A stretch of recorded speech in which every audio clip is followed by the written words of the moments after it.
Hi, I'm Ashley with National Camera Exchange. Today we're going to talk about photographing waterfalls in the next step on our tips and tricks video, this time in Spearfish Canyon. So the big thing is, what are we trying to do when we're photographing the waterfalls? Because as we see it, it's rushing pretty hard. So what we want to do is we want to get a nice slow shutter speed so that water becomes a blur through our image, as opposed to freezing the water, which just doesn't really look what you think it would do. So how we want to set our camera up for this, we're going to want to set a really slow shutter speed. In this case, with the water rushing the way it is, we're probably looking something about maybe 1/10 of a second or slower. If we can get 2 seconds or 3 seconds, even better, because it's just going to show that motion even greater. So for that, we can shoot in a couple different ways. I still am probably either going to shoot in Aperture Priority or in Shutter Priority. The benefit of Shutter Priority is I can just tell it what shutter speed I want. The camera will pick my aperture for me. Aperture Priority, if I pick a really large aperture, like something like an f/22, it's going to automatically give me a really slow shutter speed.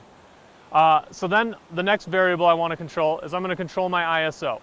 In this case, again, we're going to keep our ISO as low as possible. So aiming for like 100 ISO, that way it's just going to slow everything down because it's not as sensitive to light.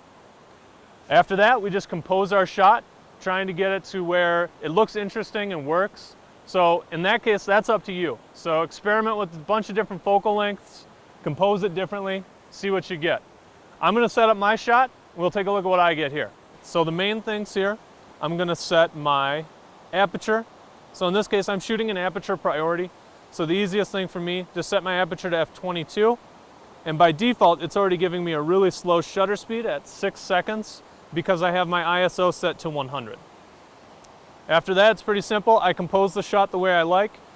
Right here, I have the waterfall kind of running from one corner of the frame to the other. I focus, set a little timer so that I don't add any shake to the camera, and snap my shot. And it's as simple as that.